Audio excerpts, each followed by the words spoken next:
இன்னும் சற்று நேரத்தில் நம் மாண்புமிகு தமிழ்நாடு முதலமைச்சர் அரங்கத்திற்கு வருகை தருகிறார்கள்.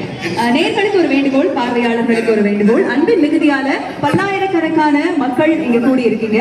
உங்களோட வாகனங்களை சரியான இடத்துல நீங்க பார்க் செய்யும்படி நாங்க கேட்டுக்கொள்கிறோம். அதில் 2 வாகனங்கள் பாத்தீங்கன்னா இடையில, அதாவது நிறைய பேருக்கு